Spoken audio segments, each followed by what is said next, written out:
लाल diary का part 2 भी आ गया।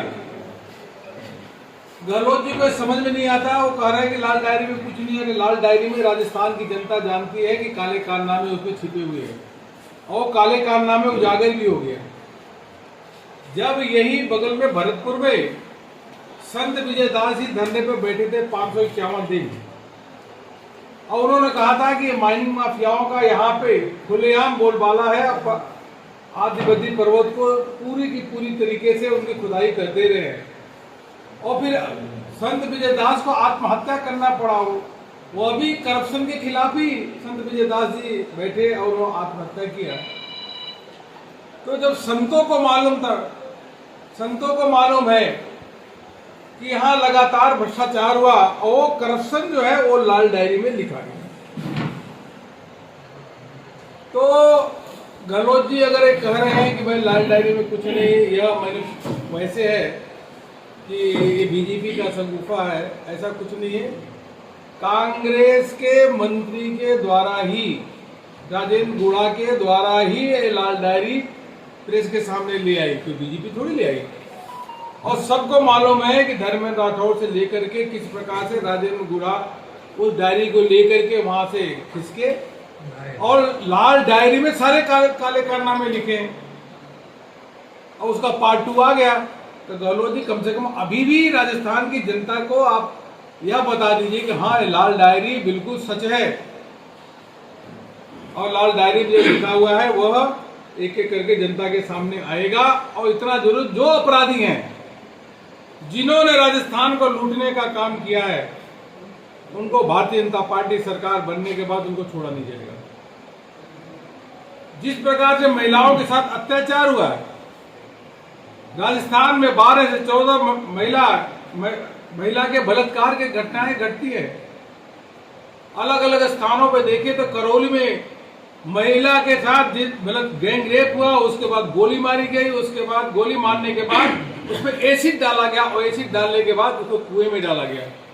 ऐसी अनेकों घटनाएं राजस्थान में घटित हुई हैं, और राजस्थान के जो पुलिस प्रशासन है वह भी गहलोत जी के इशारे पे केस को रफा दफा करने में लगे। ऐसी अनेकों घटनाएं घटी हैं। हम सरकार बनने के बाद, भारतीय जनता पार्टी की सरकार बनने के बाद ऐसे दोषियों के खिलाफ कार्रवाई करेंगे और सभी केसों को रीओपन करेंगे। महिला सुरक्षा हमारे लिए सर्वोपरि रहेगा। करप्शन का तो रुपए निकलते हैं, पूरा प्रदेश को लूट लिया। जब धौलपुर में जो हमारी सरकार थी, तो यहाँ चंबल परियोजना के लिए 200 करोड़ रुपए सैंक्शन किया था। 800 करोड़ की, और 200 करोड़ रुपए उसका सैंक्शन भी कर दिया। लेकिन वह परियोजना अभी धौलपुर में जो है चंबल परियोजना आज तक पूरी नहीं हुई। 6 साल हो गए। 6 साल में आज तक पूरी नहीं हुई। इसका मतलब अगर आप 6 साल में हमारे समय सैंक्शन की हुई, पैसा दी हुई अगर रुपए को आपने उपयोग नहीं किया, तो आप धौलपुर के लोगों के आसपास के जो है उनको इसका मतलब पानी आप देना ही नहीं चाहते।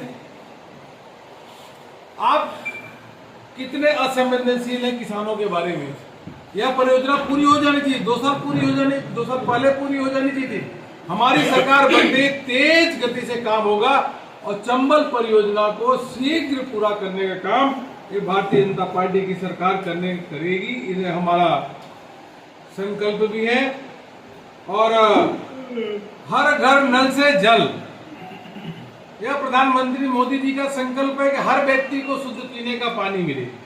लेकिन पूरे देश भर में तेज गति से काम हो रहा है, और आम व्यक्ति को शुद्ध पीने का पानी मिलना शुरू हो गया है।